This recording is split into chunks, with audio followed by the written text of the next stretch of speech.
You ever get cut off in traffic and replay it in your head for hours? Or maybe someone left you on read and suddenly your whole day feels off? Yeah, been there. That's not weakness. That's your survival brain doing what it was built to do: scan for threats, protect your pride, defend your ego. The problem? It doesn't know the difference between someone cutting you off and someone trying to kill you. So you overreact, you spiral, and you burn mental energy on stuff that doesn't deserve it. That's not your fault. But it is your responsibility now. You can't stop the first reaction, but you can master what happens next. And that's the beginning of real power.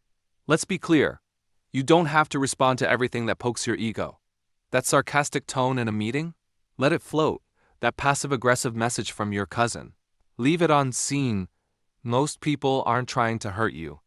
They're just acting from their own chaos. You taking it personally is like picking up trash that's not yours and carrying it home. Emotional discipline means this: not everything deserves your energy. Sometimes the strongest move is no move at all. That's not being cold, it's being in control. You know that tight feeling in your chest when someone disrespects you, that rush of heat in your neck. That's not truth. That's your nervous system reacting to a story. Your brain saying you're under attack, defend yourself. But most of the time, you're not. You're just triggered. And the moment you believe that story without question, you lose your power. Here's the truth. Not every reaction is valid. Not every emotion is a fact. Sometimes it's just your brain pulling from old fear, old wounds. The moment you start questioning the story, you start rewriting it. There's something terrifying about a person who doesn't flinch. Someone who hears the insult, sees the drama, and doesn't take the bait. That's not detachment. That's discipline. It's what happens when you've trained your mind to respond instead of react.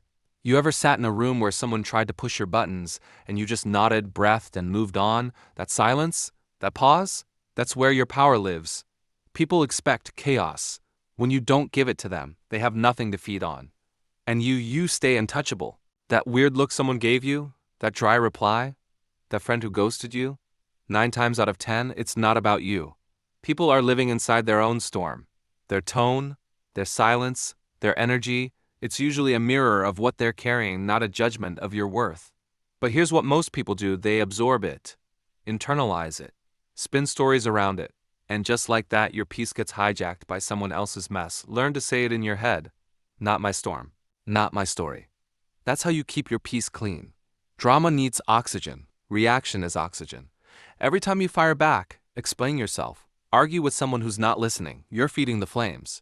But when you stop reacting, the fire dies. You ever seen someone try to pick a fight, and the other person just sips their coffee and shrugs? That's power. That's control. You don't always need the last word. You don't always need to defend your name. Sometimes the strongest statement is no response at all. That's not silence, it's strategy. Some people only feel alive when they can pull you into their storm. They poke, provoke, twist the knife just to see if you'll bleed. But you don't have to play. You don't have to dance every time someone starts the music. When you stop reacting, stop explaining, stop justifying, something shifts. They either back off or they reveal themselves for who they are.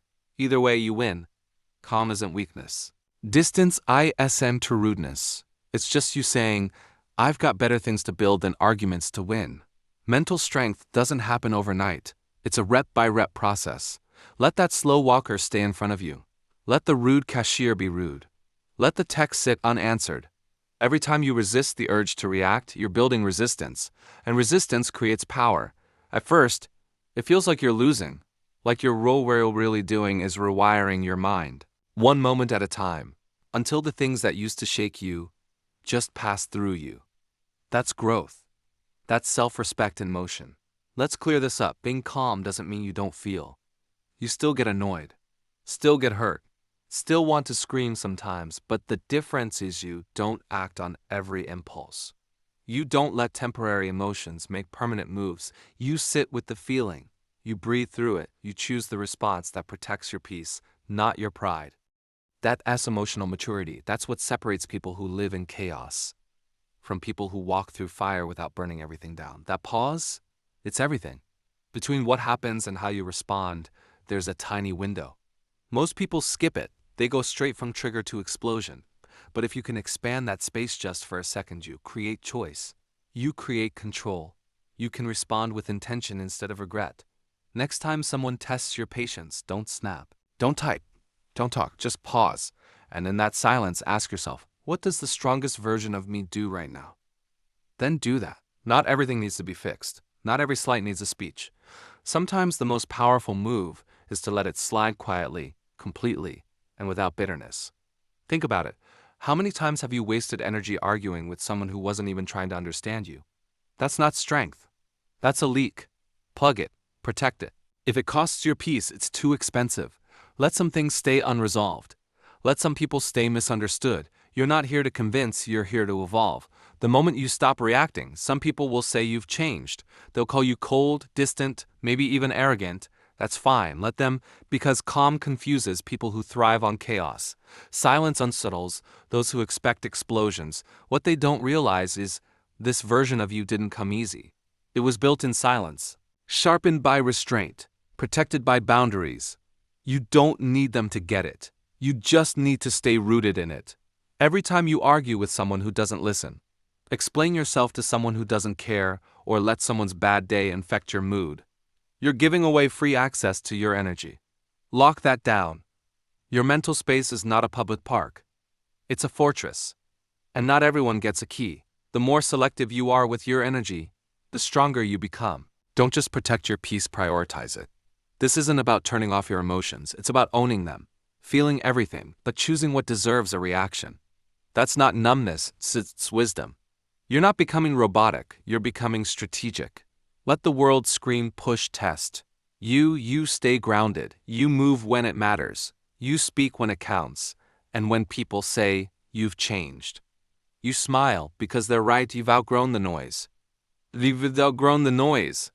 That's not numbness. No one else lives in your mind but you, so why let anyone else control it? Why let a stranger on the internet or a coworker with an attitude dictate your emotions? This is your space, your rules, your rhythm. Master that space, and the world outside stops shaking you. Because the storm might still come, but inside, there's stillness, there's strength, and no one can take that from you. Here's the truth. Most people aren't strong, they're loud, and loud doesn't mean powerful. What's powerful is restraint, presence, calm. The next time someone tries to pull you into their chaos, remember this. You don't have to go.